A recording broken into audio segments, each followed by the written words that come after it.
नमस्कार दोस्तों, चलिए आपको एक अविस्मरणीय घटना सुनाती हूँ। बुंदेलखंड में ओरछा के निकट एक नदी है जिसे सातार कहते हैं। उस नदी के किनारे एक छोटी सी कुटिया में एक आदमी रहता था। घर बार उसका था नहीं, बदन पर बस वह एक लंगोटी लगाता था। लोग उसे ब्रह्मचारी कहकर पुकारते थे।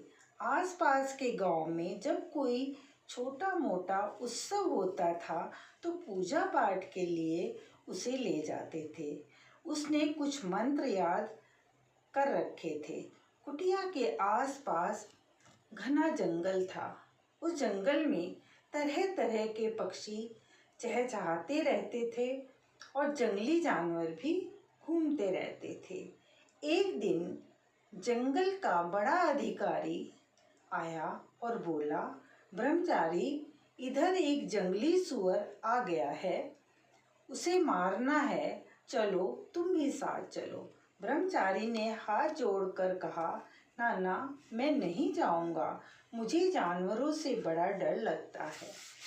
अधिकारी ने गुस्से से बोला, अरे ब्रह्मचारी होकर डरते हो, चलो उठो, मैं साथ हूँ। हाँ, ये बंदूक ले लो और अगर सुअर तुम्हारे सामने आ जाए तो।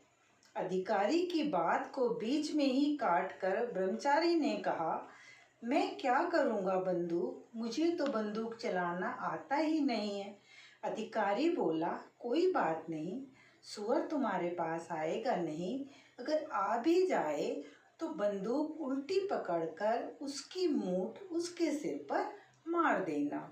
ब्रह्मचारी इनकार करता रहा, लेकिन अधिकारी नहीं माना और उसे अपने साथ जंगल में ले गया और उसके हाथ में एक बंदूक थमा दी और अपने से कुछ गज के फासले पर उसे बिठा दिया।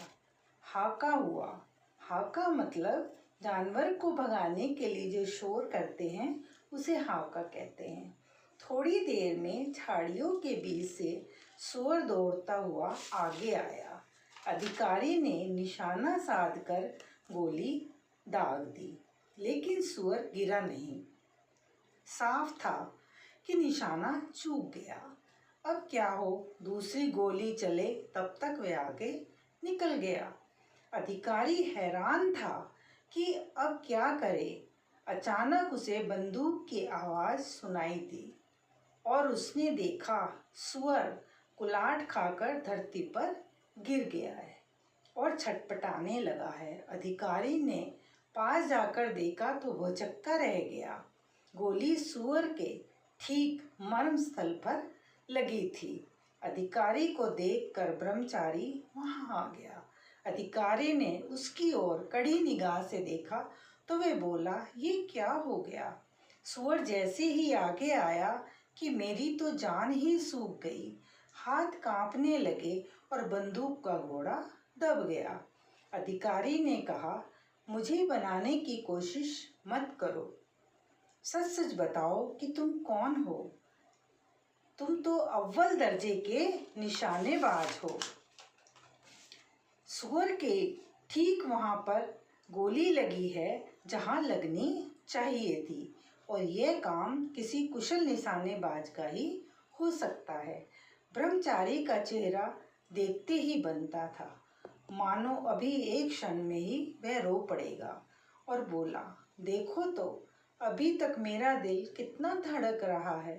राम राम, आज ऊपर वाले ने ही मेरी जान बचा दी। ब्रह्मचारी जैसे जैसे अपनी बात कहता गया, अधिकारी का संदेह और बढ़ता गया। अंत में ब्रह्मचारी उसे साथ लेकर अपनी कुटिया पर आया और अधिकारी को कसम खिलाई कि वे किसी से नहीं कहेगा। तो दोस्तों, पता है वे ब्रह्मचारी कौन था? वह ब्रह्मचारी थे चंद्रशेखर आज़ाद। धन्यवाद दोस्तों। अगर आपको मेरा प्रसंग अच्छा लगा तो प्लीज़ आप इसको लाइक करें, शेयर करें और कमेंट्स बॉक्स में अपने सुझाव लिखकर सब्सक्राइब करें। धन्यवाद।